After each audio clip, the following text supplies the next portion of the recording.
एक शिष्य गुरु के पास जाता है। शिष्य बहुत ही बुद्धिमान और मशहूर पंडित था। वो गुरु से भी ज्यादा मशहूर था। उसे सारे शास्त्र कंठस्थ थे। शिष्य को बस एक ही समस्या थी कि वो सभी शास्त्र कंठस्थ होने के बाद भी सत्य की खोज नहीं कर पाया था। ऐसे में उसने अपने जीवन के अंतिम क्षणों में गुरु की तलाश शुरू की। उसके नसीब अच्छे थे कि उसे गुरु मिल गए। वो गुरु के शरण में पहुंचा। गुरु ने उस मशहूर पंडित की तरफ देखा और कहा, तुम लिख लाओ कि तुम क्या क्या जानते हो, क्योंकि तुम जो जानते हो उन सब चीज़ों की बात हमें करने की जरूरत नहीं है, और जो तुम नहीं जानते हैं वो सब मैं तुम्हें सिखा दूंगा। शिष्य को वो जो भी जानता है वो सब लिख के वापस आने में करीब 1 साल जितना लग गया। शिष्य को बहुत सारे शास्त्र याद थे, इसलिए वो सब लिखता ही रहा। लिखते लिखते कई सारे पृष्ठ भर गए।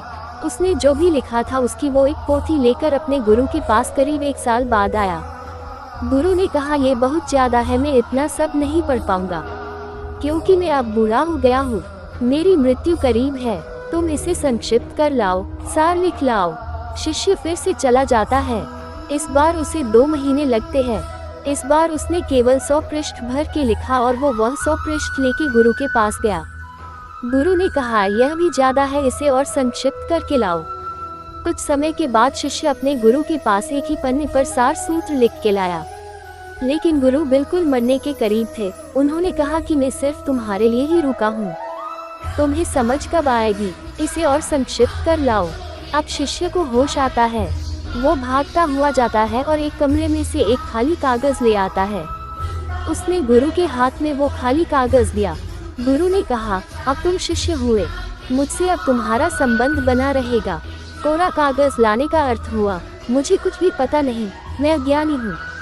जो ऐसे भाव रख सके गुरु के पास, वही शिष्य होता है।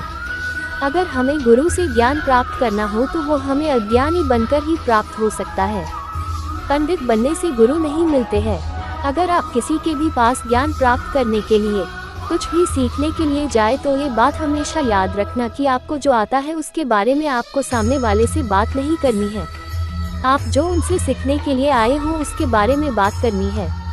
अगर आप किसी के पास कुछ सीखने के लिए गए हो और आप उसे ये बताने लगे कि मुझे तुमसे दूसरा किसी बात में ज्ञान ज्यादा है, तो फिर आप ये नहीं सीख पाएंगे जो वो जानता हो।